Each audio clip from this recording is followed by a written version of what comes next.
All right, you're watching DefenseReview.com. I'm back with our friend Dave Pavlick of Nous Defions Arsenal Democracy, and he's going to take us through their Glock pistols, which are fantastic. But what are we starting with here? So this one here is really a stock Glock RTF 2 in 40 cal. It's near and dear to my heart because it's what we were issued at one point when I was in the SIF.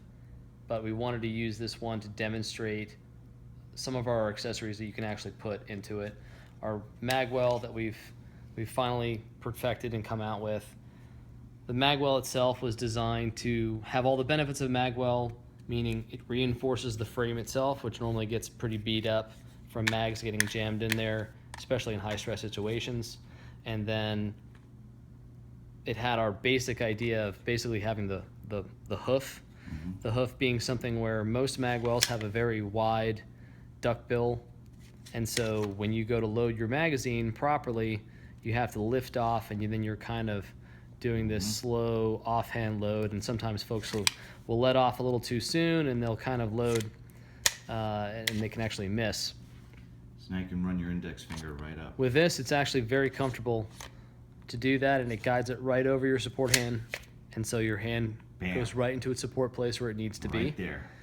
The other benefit of it is you see I'm actually holding a flush fit OEM magazine. It doesn't have to be an extended magazine, extended baseplate magazine. Right. We can sit there and load that in there, and I don't need to have anything extra. I can sit there and load it perfectly full right there.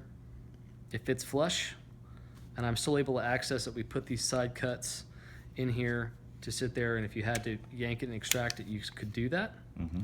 If you weren't able to fully get purchase on it like that, you still have that recess here to pull and drag them out. And then you'll notice in there the brass plug. We could have used aluminum. We used brass, even though it was a more expensive material because of the weight and balance benefits to having brass. Brass, what we found as a magazine, especially in a polymer pistol like the Glock, you have this weight differential. You don't have a metal frame to actually compensate for the recoil that you're feeling as you go through a full magazine. This magazine, in this example, is a 40 cal magazine, 15 rounds. The way the weight counterbalances the recoil at 15 rounds is totally different from when it's at 2 to 3 rounds getting towards the end of the magazine. It actually, the gun performs differently. When we have this almost ounce and a half of brass sitting here in the butt plug, we get down to 15, 14, 13, 12, 5, 7. It makes that transition a lot more smooth. Because that weight in the back there actually helps as you're transitioning from a full magazine all the way down to, we'll say, the last 3 or 4. There's still going to be a weight difference, but this balance sitting there at the bottom there at that fulcrum point actually helps it out a lot more than if we just went with something like light aluminum. See, that's what I like about you. You think of literally everything. We try to. We've shot a lot of guns. We've shot a lot of Glocks on the range, and these are problems that we've all had and we've all thought about. You get into the minutia. You have to. In order to make an effective product, I think you have to. And then the trigger is probably the latest generation of the trigger you and I talked about a couple of years ago now. Yeah. But this trigger, this trigger is something like 7 operations. 6 operations on one machine and a totally separate operation on another, being a wire DM machine, and that's what we use to wire DM the back slit that the trigger bar actually fits in, and you can actually see it better. And by the way, it's called the switch trigger. That's right. And the switch. We thought of that lane. We thought of that name for. We came up with a pretty cool acronym for it, right? Yeah. And It really is, aside from the acronym fitting, it really is on and off. There's very little perceivable take up to it. There's nothing unpredictable about it. It's not a surprise trigger pull. You pull that trigger and it's hyper reactive to. It's an on-off switch, but it's a very it's a distinct. You're not going to accidentally do it. It's a trigger is something, and I've heard this from other shooters. You want it to surprise you when you're really shooting.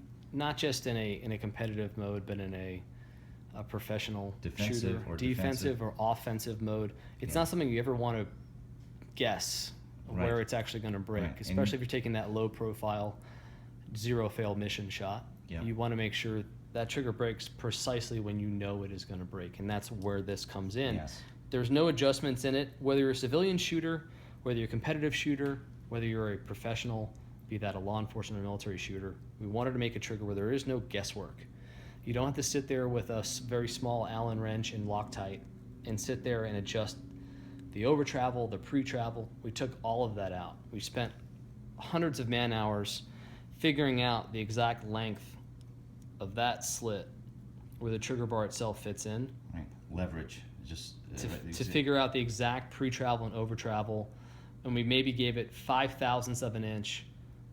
To give you an idea, a sheet of paper is 2/1000ths of an inch. So we gave it 5/1000ths of an inch fore and aft to make it where if it were to be dirty, to compensate for anodized, to compensate for lubrication, it wouldn't ever impede it. We didn't want to make the tolerances so tight that it would impede it if it got dirty or you had a grain of sand in there. But so that's why you did it. But okay. 5/1000ths is still almost imperceptible as far as take-up goes. 5/1000ths being, again, a little more than 2 sheets of paper in thickness or a very thick human hair. So is it just the shape of the trigger that gives you the leverage, or is it part of the mechanism up here that provides the leverage? Of all the things that we worked into the trigger itself, there is the shape, the lazy L shape. That lazy L, we may have touched on it a couple of years ago, but that lazy L does offer mechanical advantage. It offers that leverage where you can have a trigger that maybe on a lineman trigger pull weighs 5 pounds,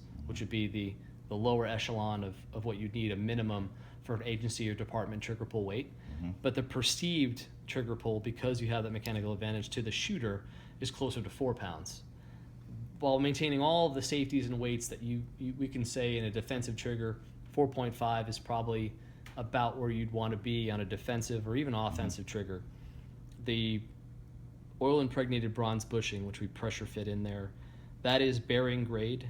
That has been reamed to a very precise width, and that actually helps with lateral torsion. So once the actual trigger pin goes through there inside the Glock, whereas on a polymer Glock trigger, you've got something that has a good amount of play because polymer is molded. Polymer is never going to be something that's molded exactly the same or to the exact same tolerances every single time. Something like this it's been reamed, precision reamed to be that. So it can really only move fore and aft. There's not going to be that lateral torsion that you have there. So if you were to pull the trigger on the very edge or all the way on it, it's going to pull straight back every single time. Okay, see, I thought that the way you did the slit, and you were talking about that, I thought that had also something to do with the leverage aspect. The leverage itself is built into the shape itself, Just the shape of the and trigger. the way we do the safety. Okay. So a lot of folks have asked us about, is it safe? Is it as safe as OEM? We like to say safer than OEM. Anyone that's ever taken apart a Glock trigger and you have to use a heat gun to do it, the Glock safety itself sits like a polymer wishbone. And so that creates almost a leaf spring that has constant pressure and can flex and bend, and that's what gives it that spring power. When you actually take it apart, it's a pretty small part to rely on for being the action safety of the pistol, their safe action trigger. We've made something that is, it fills probably 60% of the trigger body you see, and it's in a Bowie knife or machete shape. And then it's spring loaded with a very high power spring. It's a chrome silicone spring that we've spec'd to be the precise tension that we want it to be every single time. And it's good for tens of thousands of cycles. Very cool. And we should also mention it has a very nice reset. It does have a reset that is exactly where you'd want it to be. Again, you've got your pre-travel, and then you've got your over-travel, which you perceive as reset. It doesn't have to be any further than what it needs to be. And I guess a good demo for that, we can see on our Blackside OEM pistol, as I sit there and depress the safety and we pull, we're there at that pull where it comes to reset. That's exactly at that echelon. You'll notice that's exactly where the safety itself begins to engage. So safety engages, another 5/1000ths, and that's the reset. There is no further reset than that.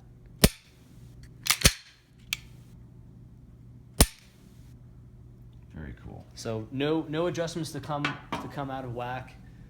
You know, using something like Loctite, which is a heat-based adhesive. Firing a pistol creates heat, enough repetitions, and that heat will affect the Loctite. The Loctite will come loose, and then your adjustments that you've put basically right on the edge to get that great perceived trigger pull, either pre-travel or over-travel, will come out, and they'll come out at the worst possible time, either in competition or when you really need it in a combat situation. So bottom line, I mean, this is really as close to a pretty bulletproof design as you're going to find out there, right? It'd be extremely difficult to break this trigger. We had a couple other guys come in there and they tried to engage the trigger without actually touching the safety, and we've all come to the same conclusion. You'll actually destroy the frame before you can engage the trigger without depressing the safety properly, because it's a fully aluminum alloy trigger, Right. and hard anodized. And you really have to experience it to understand what's It's one of the different things you really do need to experience it, and we've adapted it to multiple platforms. We've adapted it to 9mm and 40 cal. We've adapted it to 45, 10mm frames, and we've adapted it even to the smaller framed Glock 43. So you'll see it has the exact same